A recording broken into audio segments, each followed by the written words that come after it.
If you replace accumulator punter, you'll be needing to get your bets on by 1:05 for the third race over 1,200 meters, 1.2 kilometers. And an interesting race. It's a fairly large, well, it is a large field. There are quite a few of them that I think would be surprise winners.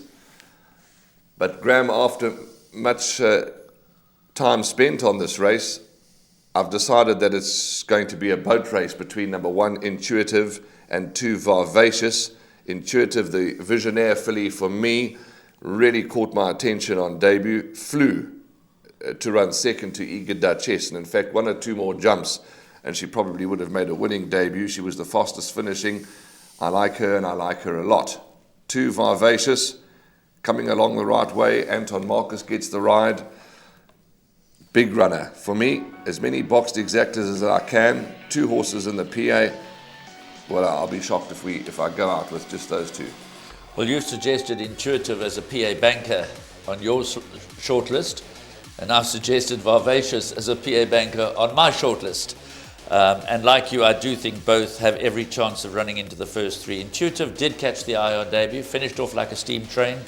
That was a moderate lineup. Eager Duchess was a surprise winner, and Blanchetta, who's in this race and is having its 13th go, was only a neck behind Intuitive. But that all being said, Intuitive has got plenty of scope for improvement. She was actually fancied on the day to make a good debut. She will have benefited enormously from the experience, and so Intuitive obviously, I think, sets the standard. I think 1,200 meters is probably Vivacious's best trip. They tried her over 1,600 meters. She clearly didn't stay. She also finished her last race off very well behind Star Act. That was over 1,000 meters. I think the 1,200 meters at this stage of her career is certainly the best trip for this attractive 3-year-old daughter of Vars. So the winner should come from 1 of Intuitive or 2 Vivacious. Intuitive should beat Blanchetta more comfortably on this occasion, given the experience of her first run. There's one other horse, well, there are probably 2 other horses that I'd like to mention. Obvious claims for number 9, Hello Tomorrow. She's been there and thereabouts, but I don't think she's the easiest ride around. Apprentice Zuma takes 4 of the back. That could be to advantage. She tends to run around a bit. But the one that I particularly want to mention is number 8, Ruby Sky. 3-year-old daughter of Active War from the Wendy Whitehead stable, only having her 3rd start. Big improvement in her 2nd start. And I think she will continue to show improvement. Interesting that Warren Kennedy has taken the ride for the Wendy Whitehead stable. They have a good strike rate as a combination. He's only had 12 rides for Wendy Whitehead for 3 wins and a couple of placings. So I think Ruby Sky is certainly one that you've got to throw into your quartet calculation. And then another interesting runner, although I don't fancy her, but you have to take note of the fact that number 14, Racy Stacey, she does have ability.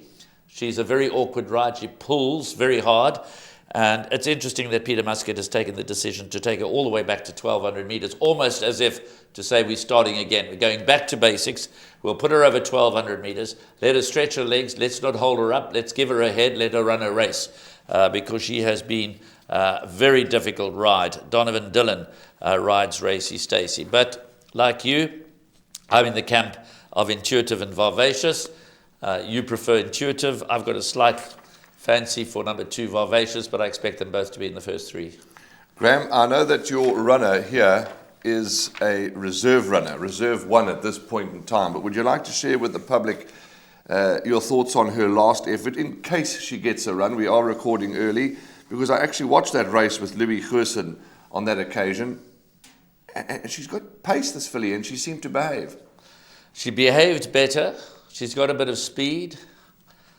She has a bright reputation, but she needs to start showing it. She's running out of time as far as I'm concerned. Okay, that's number 17, Big Hellos, should she get a run. But we believe it could be a bit of a boat race. 1, Intuitive, 2, Vivacious. Others that could lurk into the quartets and improve and continue improving.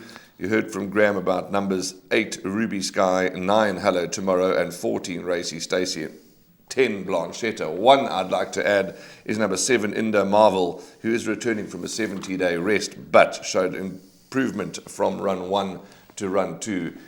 This filly could certainly have a quartet chance as well. But that's race 3. We'd be gutted if 1, Intuitive, and 2, Vivacious do not run into the first three.